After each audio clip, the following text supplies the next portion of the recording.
us humans tend to revere power. Who more powerful than a god?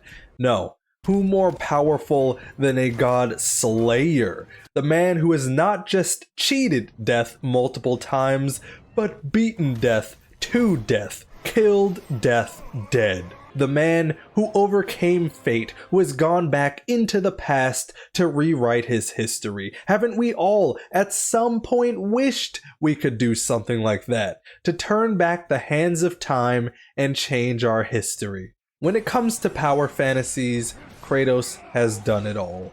When it comes to battles, Kratos appears to have won them all, and yet, beyond the original God of War trilogy in Greece, after all those victories, when we begin God of War 2018, we encounter not a satisfied, happy man, but a broken one instead. You see, Kratos won against the Greek gods, but it didn't bring back what he lost. Loss, and yet more loss. His whole life, wife, daughter, fellow soldiers he called friends. At the end of Kratos' war-torn path to undisputable dominance over the Greek gods, he does not wear the smile of a winner on his face. He is not left with the jovial walk we expect a winner to walk, because ultimately the unstoppable one-man army that laid waste to an entire pantheon of gods, Kratos,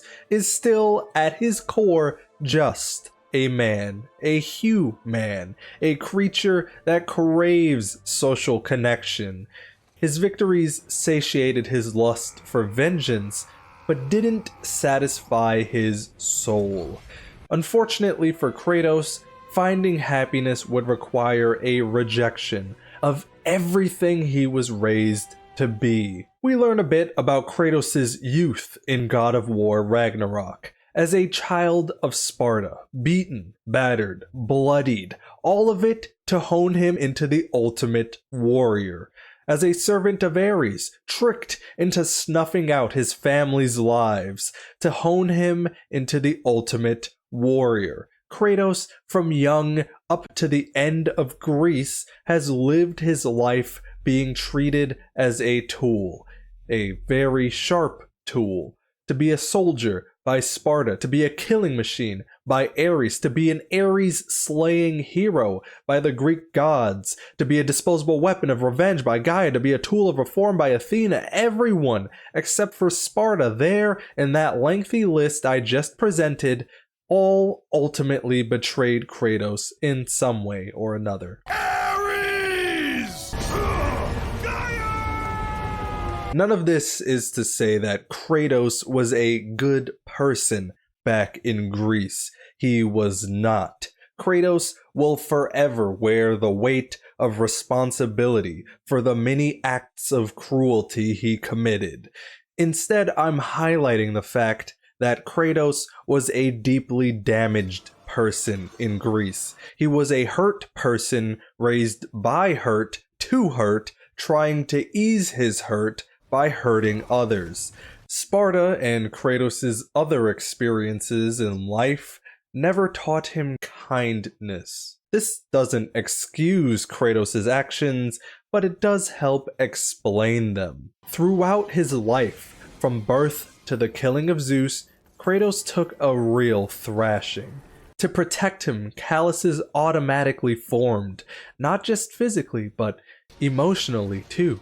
How could a man like that learn to trust again?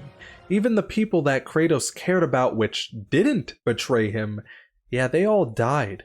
What would it take for a man like that to open up to others, to learn compassion, to find happiness? God of War 2018 and God of War Ragnarok, the Norse arc, is about a broken man healing his heart. Friends he could finally actually trust. Outside of that one, a wife guiding him that believed in his true good nature underneath his cold exterior. And most impactful of all, a son. Kratos didn't just raise Atreus. Atreus also raised Kratos above what Kratos once was, above Kratos's old life, that bloody past that weighed Kratos down. Kratos learned, pushed himself to be different for his son's sake, to take a risk that had often played out poorly for him in the past, because trusting people is worth the potential pain of betrayal, because loving people is worth the guaranteed pain of parting, because that's exactly the type of warm, open-hearted person that he wants his son to be, the type of warm, wholehearted life he wants his son to lead. Down to Atreus' very name, named after a man that left a profound impact on Kratos, by living optimistically and brightly despite a bleak reality. And in Kratos' effort to model for his son, in appealing to the inner kindness that Kratos was taught to lock away for so long, finally, Kratos achieves something that none of his conquests in Greece got him. Finally, Kratos is free to wholeheartedly love and be loved.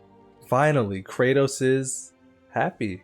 I thoroughly enjoyed God of War Ragnarok. Of course, I had a lot of fun with the combat, enough to kill all the berserkers on Give Me God of War difficulty. But what I really wanted to discuss here is the story. I got incredibly invested in the father-son dynamic. I rooted for the father and related to the son. I wanted the father to find happiness, and I understood the son's desire to both prove himself to his father and to take care of his father. That Loki will go, Atreus remains parting scene between parent and child, that hit. Kratos' evolution as a character was spectacular. From the simple force of nature in the Greek God of War games to the vulnerable person in the Norse God of War games. All that power. And what ends up bringing Kratos the most happiness is learning to let go. The joy from life he was missing,